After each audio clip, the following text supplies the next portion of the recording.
'Twas the night before Christmas, when all through the house, not a creature was stirring, not even a mouse. The stockings were hung by the chimney with care, in hopes that Saint Nicholas soon would be there.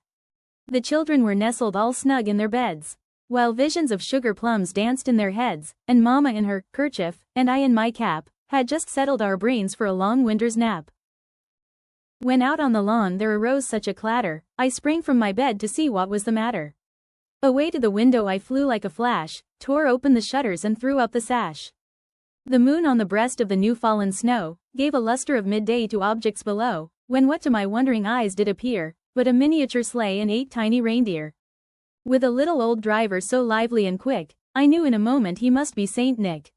More rapid than eagles his coursers they came, and he whistled, and shouted, and called them by name. Now, Dasher, now, Dancer, now Prancer and Vixen, on, Comet, on, Cupid, on, Donner and Blitzen, to the top of the porch, to the top of the wall, now dash away, dash away, dash away all. As leaves that before the wild hurricane fly, when they meet with an obstacle, mount to the sky, so up to the housetop the coursers they flew.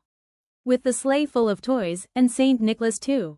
And then, in a twinkling, I heard on the roof the prancing and pawing of each little hoof.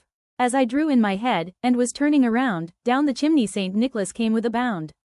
He was dressed all in fur, from his head to his foot, and his clothes were all tarnished with ashes and soot. A bundle of toys he had flung on his back, and he looked like a peddler just opening his pack. His eyes, how they twinkled! His dimples, how merry! His cheeks were like roses, his nose like a cherry. His droll little mouth was drawn up like a bow, and the beard on his chin was as white as the snow. The stump of a pipe he held tight in his teeth, and the smoke, it encircled his head like a wreath. He had a broad face and a little round belly that shook when he laughed, like a bowl full of jelly. He was chubby and plump, a right jolly old elf, and I laughed when I saw him, in spite of myself. A wink of his eye and a twist of his head soon gave me to know I had nothing to dread.